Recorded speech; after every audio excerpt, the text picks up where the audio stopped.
Bismillahirrahmanirrahim. Assalamualaikum warahmatullahi wabarakatuh. Perkenalkan, nama saya Anita Paramesti dari kelas 1D Prodi Penyuluhan Peternakan dan Kesejahteraan Hewan. Di video kali ini saya akan menjelaskan tentang organ reproduksi satu jantan dan satu betina. Terlebih dahulu saya akan menjelaskan tentang organ reproduksi satu jantan. Yang pertama, testis. Testis berfungsi untuk menghasilkan spermatozoa dan menghasilkan hormon androgen. Dan yang kedua, skrotum. Skrotum merupakan kantong kutenius yang berisi testis, mengandung lapisan subkutan, serat otot polos dan tunika dartos, yang berfungsi sebagai pembungkus testis untuk melindungi testis agar dapat memproduksi sperma dengan bed dan sebagai pengatur suhu testis.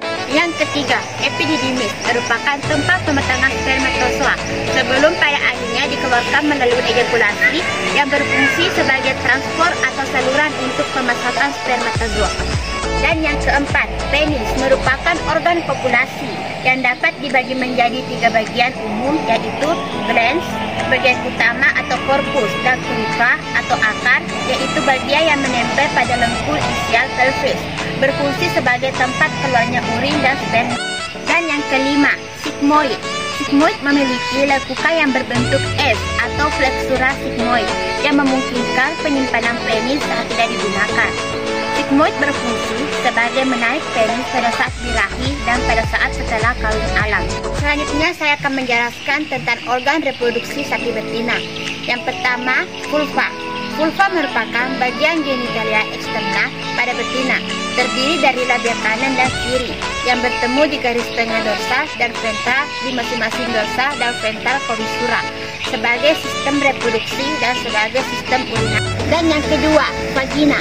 Vagina adalah bagian dari saluran reproduksi yang terletak di dalam pelvis di antara uterus secara kranial dan vulva secara kaudal. Merupakan jalan lahir untuk melahirkan fetus saat partus, sebagai alat kopulasi dan tempat sperma diposisikan, dan sebagai jalan peranakan pada saat proses Dan yang ketiga, cervix. Diproyeksikan pada kodal vagina, tersusun atas pinggul otot polos yang berat dan tertutup rapat, kecuali selama estrus dan partus atau kelahiran. Cervix berfungsi sebagai menutup lumen uterus sehingga menutup kemungkinan untuk masuknya mikroorganisme ke dalam uterus dan sebagai tempat reservoi spermatozoa. Dan yang keempat, uterus.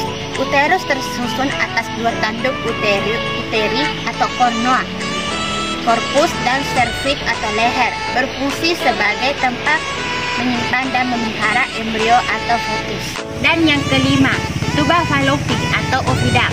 Ovidat pada mamalia memiliki panjang dan tingkat melingkar yang bervariasi.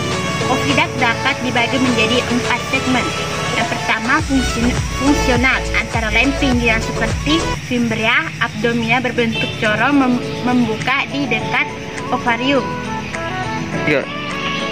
Ovarium individu bulum, ampula yang melebar ke distal, dan bagian proksimal sempit ovidat yang menghubungkan lumen uterus isthmus, yang berfungsi untuk mengangkut ovum dan spermatozoa, dan tempat terjadinya pembuahan dan terjadinya pembelahan sel dari embrio.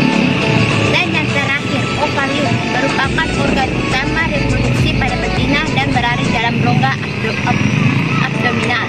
Memiliki fungsi ganda, yaitu eksorin atau pelepasan telur, yaitu melepaskan telur dari permukaan ovarium selama ovulasi, dan endokrin atau spermatogenesis, yaitu menghasilkan hormon yang dilepaskan langsung ke aliran darah.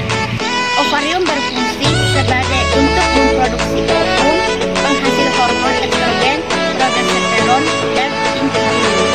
Sekian dan terima kasih penjelasan dari saya tentang organ reproduksi sapi jantan dan betina. Wassalamualaikum warahmatullahi wabarakatuh.